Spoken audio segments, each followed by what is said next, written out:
अच्छा बेटा, ये बिग एम मेथड पे हम एक और क्वेश्चन सॉल्व कर रहे हैं। हमें इक्वेशन गिवन है max of z equal to x1 minus x2 plus 3x3 subject to x1 plus x2 less than equal to 20, x1 plus x3 equals to 5, x2 plus x3 greater than equal to 10, x1 x2 x3 greater than equal to 0। अब देखो बेटा, ये problem हम big M से क्यों solve कर रहे हैं, क्योंकि यहाँ जो कॉन्स्टेंट्स गिवन है वो सिर्फ लेस देन वाले नहीं है, इसमें इक्वल टू वाला कॉन्स्टेंट भी है और ग्रेटर देन वाला कॉन्स्टेंट भी है। जब ऐसी सिचुएशन हो कि जहाँ पे कॉन्स्टेंट आपके पास या इक्वल वाला आ रहा हो या ग्रेटर देन वाला आ रहा हो, तो उसको फिर आप बिग एम मेथड के थ्रू सॉल्व कर सकते हैं। उसके बगैर आप इसको सॉल्व नहीं करेंगे। तो पहला स्टेप क्या होगा, हमने इन इनइक्वालिटीज़ को ख़त्म करना है, इसको हमने इक्वलिटी के अंदर कन्वर्ट करना है। तो जो पहला कंस्ट्रेंट है x1 plus x2 less than equals to 20, ये लेस देन का साइन है, तो यहाँ पे हमारे पास स्लैक वेरिएबल इंट्रोड्यूस होगा। तो पहला कंस्ट्रेंट मेरे पास बन जाएगा x1 प्लस x2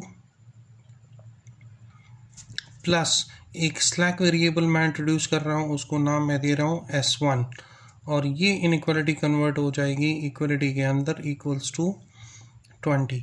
जो दूसरा कंस्ट्रेंट है x1 plus x3 equals to 5, यहाँ पर चूँकि इक्वलिटी का साइन है तो मैं इक्वलिटी के साइन के लिए सिर्फ आर्टिफिशियल वेरिएबल ऐड करूँगा।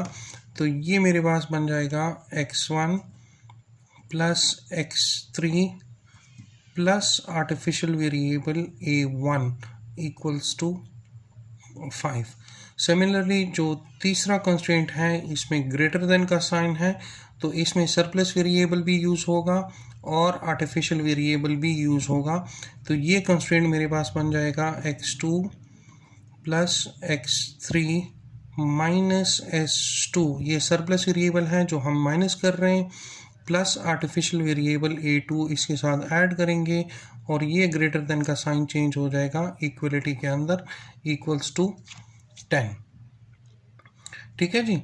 अब नेक्स्ट स्टेप में आपने क्या करना है, इस ऑब्जेक्टिव फंक्शन को अब आपने मॉडिफाई करना है।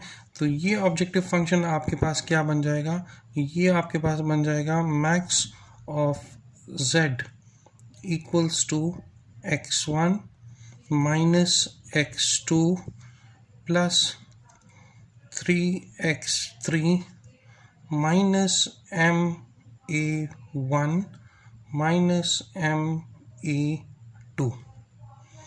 अब इस ऑब्जेक्टिव फंक्शन को आपने 0 के बराबर लेकर आना है, तो इन तमाम वैल्यूज़ को इस इक्वलिटी के राइट साइड पर शिफ्ट कर दें। तो ये +1 है तो प्लस x1 है, तो ये आपके पास बन जाएगा minus x1 plus x2 minus 3x3 plus ma1 plus ma2 plus ये z का वेरिएबल और इक्वल टू 0। ठीक है बेटा, ये आपके दो स्टेप्स यहाँ पर हो गए हैं। अब तीसरे स्टेप में आपने क्या करना है, आपने एक सिंपल टेबल क्रिएट करना है। तो टेबल आप कैसे क्रिएट करोगे बेटा, आपके पास वेरिएबल कॉलम्स कौन कौन से बनेंगी, एक कॉलम आपके पास बनेगा x1 का, दूसरा column x2, x3, s1, a1, s2, a2 और z का कॉलम। ठीक है जी। यहाँ पर आप इसी कॉन्स्ट्रेंट से और इसी ऑब्जेक्टिव फंक्शन से इसको आप पॉपुलेट करोगे, इसकी आप वैल्यूज़ लिखोगे। तो यह वैल्यूज़ आएगी 1 1 0 1, ये आपके पास 4 ज़ीरोज़ आ जाएंगे और ये इक्वल किसके हैं, 20 के। तो यहाँ आपके पास वैल्यू आ जाएगी 20। इसी तरह जो दूसरा कांस्टेंट है, इसमें x1 की वैल्यू 1 है तो ये 1, x2 इसमें आपके पास नहीं है तो वो 0, x3 आपके पास नहीं है तो वो भी 0, s1 नहीं है तो वो भी 0, a1 की वैल्यू आपके पास 1 है तो वो 1 आ जाएगा, s2 भी नहीं है, a2 भी नहीं है और z भी नहीं है और इसकी वैल्यू आपके पास क्या है 5, तो ये आपके पास आ जाएगा 5। इसी तरह तीसरा कंस्ट्रेंट आपके पास आएगा 0 1 1 0 0 -1 1 0 और ये वैल्यू आपके पास होगी 10। इसी तरह जो ऑब्जेक्टिव फंक्शन है वो आपके पास क्या बनेगा, -1 1 -3 0 m 0 m 1 और 0।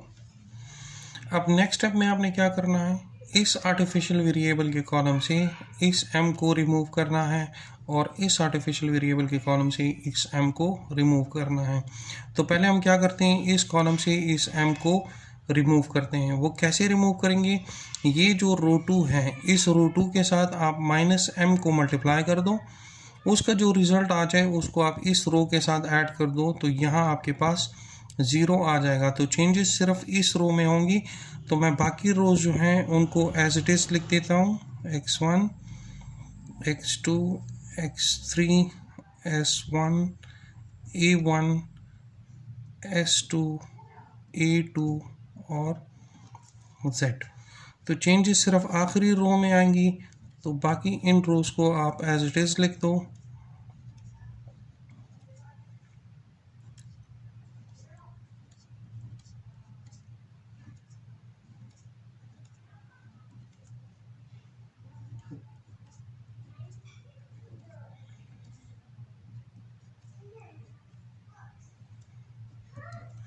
अच्छा, आखिरी रो में आपके पास क्या आएगा, ये वैल्यू आपके पास आएगी -m -1, ये वैल्यू आपके पास आएगी m, ये -m -3, बाकी ये भी 0, ये 0 और ये 0।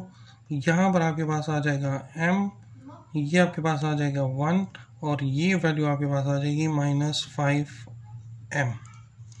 ठीक है बेटा, तो आप देखिए आपने क्या किया, पहला जो आर्टिफिशियल वेरिएबल का कॉलम था उससे आपने m को रिमूव कर दिया।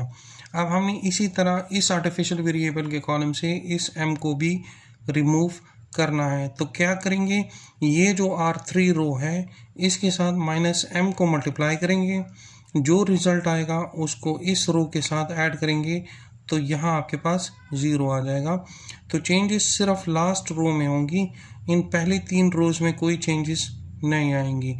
तो मैं पहली 3 रोज एज इट इज़ लिख देता हूँ और इसमें जो चेंजेस आएंगी तो उसको फिर मॉडिफाई करके वो रिज़ल्ट यहाँ लिख दूँगा।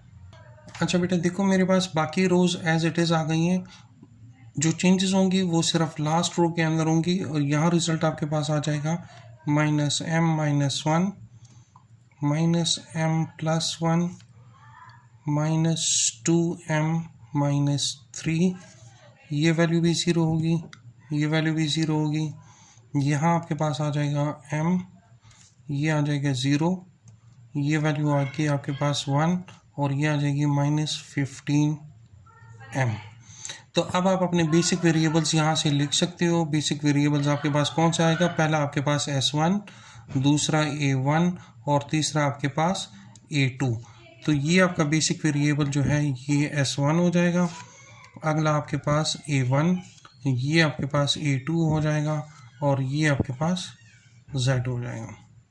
ठीक है जी। नेक्स्ट स्टेप में आपने क्या करना है, आपने इसमें से पिवट कॉलम को आइडेंटिफाई करना है। तो आप देखिए मोस्ट नेगेटिव वैल्यू आपके पास इस कॉलम में आ रही है, तो ये कॉलम जो है ये आपका पिवट कॉलम होगा। अब आपने पिवट रो को आइडेंटिफाई करना है। तो देखें इस 20 को 0 पे डिवाइड कर दें तो ये इन्फिनिटी आ जाएगा, इस 5 को 1 पे डिवाइड कर दें तो 5 आ जाएगा, इस 10 को 1 पे डिवाइड कर दें तो 10। तो मिनिमम आपके पास इस रो में आ रहा है। तो ये जो सेकंड रो है, ये सेकंड रो आपकी पिवट रो बन जाएगी।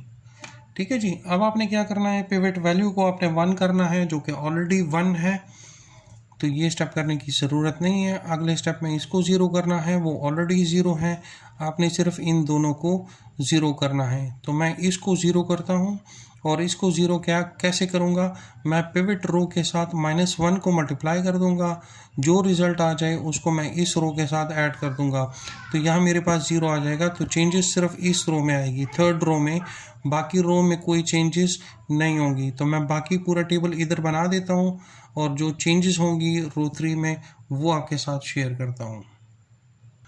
अच्छा बेटा, जब मैं पिवट रो के साथ -1 को मल्टीप्लाई कर दूं और उसका जो रिज़ल्ट आ जाए उसको रो 3 के साथ ऐड कर दूं, तो मेरे पास यहाँ पे रिज़ल्ट क्या आएगा, ये आएगा -1 1, ये भी 0 आ जाएगा, ये भी 0 आ जाएगा, ये मेरे पास वैल्यू आ जाएगी -1, दिस बिकम -1 1, और ये वैल्यू मेरे पास आ जाएगी 0, और ये वैल्यू मेरे पास आ जाएगी 5। तो मेरा ऑब्जेक्टिव अचीव हो गया, मैं यहाँ पर भी 0 को लेकर आ गया हूँ। अब यहाँ पर 0 लेकर आना है तो उसका तरीका क्या है कि मैं पिवट रो के साथ 2m + 3 अगर मल्टीप्लाई कर दूँ और उसको फिर इस रो के साथ ऐड कर दूँ तो यहाँ पर भी मेरे पास 0 आ जाएगा। तो चेंजेस सिर्फ लास्ट रो में होंगी, इन पहली 3 रोज़ में कोई चेंजेस नहीं होंगी। तो मैं पहली 3 रोज़ इधर एज इट इज़ लिख देता हूँ और इसमें जो चेंजेस होंगी वो चेंजेस फिर रो 4 में लिखूँगा। अच्छा बेटा, चेंजेस इस रो में आनी है, 4th रो में। मैं क्या कर रहा हूँ, जो पिवट रो है उसके साथ 2m + 3 मल्टीप्लाई करूँगा और जो रिज़ल्ट आएगा उस रिज़ल्ट को इस रो के साथ ऐड करूँगा। तो मेरे पास इस रो की वैल्यूज़ आ जाएंगी m + 2, ये आ जाएगा -m + 1, दिस बिकम 0, ये भी आ जाएगा 0, ये मेरे पास आ जाएगा 2m + 3, ये वैल्यू होगी m 0 1, और यहाँ पे मेरे पास आ जाएगा -5m + 15। ठीक है जी। अब आपने क्या करना है, अब आपने इन बेसिक वेरिएबल्स को अपडेट करना है।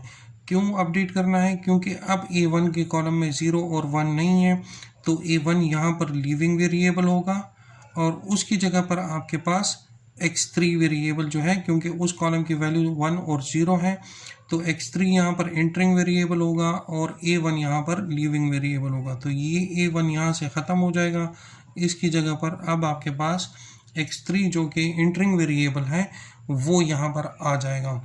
अब आप देखें, अब आपके पास यहाँ पे दोबारा बॉटम रो में आपके पास दोबारा नेगेटिव वैल्यू आ रही है। दैट मीन्स कि आपका फर्स्ट आइट्रेशन कंप्लीट हो गया, लेकिन आपको सेकंड आइट्रेशन दोबारा से करना पड़ेगा। तो एक ही वैल्यू है जो कि नेगेटिव है, तो यही मेरे पास पिवट कॉलम बनेगा।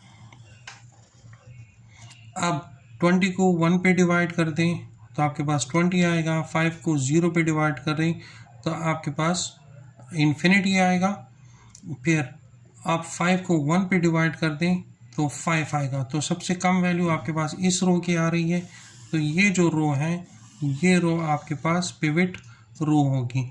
नेक्स्ट स्टेप में आपने क्या करना है, इस वैल्यू को 1 करना है, जो कि ऑलरेडी यहाँ पर 1 है, यहाँ पर ऑलरेडी 0 मौजूद है, तो हमने सिर्फ इसको 0 करना है और इसको 0 करना है। तो ये 1 कैसे 0 होगा, अगर मैं इस पिवट रो के साथ -1 मल्टीप्लाई कर दूं तो यहाँ पे आ जाएगा -1 और उसको फिर ऐड कर दूं रो 1 के साथ, तो -1 + 1 0।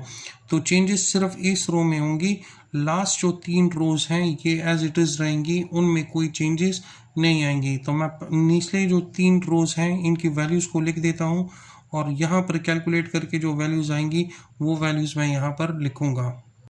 अच्छा बेटा, इस रो में मेरे पास वैल्यूज़ अब क्या आएंगी, ये वैल्यूज़ मेरे पास आ जाएंगी 2 0 0, ये 1, ये भी 1, ये कॉलम भी 1, ये कॉलम मेरे पास -1, ये 0 और यहाँ मेरे पास वैल्यू आ जाएगी 15। तो हमारा ऑब्जेक्टिव अचीव हो गया। हम यहाँ पर 0 को लेकर आना चाहते थे, वो हम यहाँ पर लेकर आ गए। अब यहाँ पर आपको 0 लेकर आना है, तो आप क्या करोगे, जो पिवट रो है उसके साथ आप m-1 मल्टीप्लाई करोगे, उससे जो रिज़ल्ट आएगा उसको आप इस रो के साथ ऐड करोगे, तो यहाँ भी आपके पास 0 आ जाएगा। तो पहली जो 3 रोज़ हैं उसमें कोई चेंजेस नहीं आनी, वो आपने एज इट इज़ यहाँ पे दोबारा लिखनी है। यहाँ पर कैलकुलेशन करके जो अब ये रो अपडेट होगी, यहाँ पर आपने फिर नई वैल्यूज़ लिखने हैं। तो मैं पहले 3 वैल्यूज़ को एज इट पहले 3 रोज़ को एज इट इज़ यहाँ लिख देता हूँ और ये फिर कैलकुलेट करके उसकी अपडेटेड वैल्यू यहाँ पर लिखूँगा।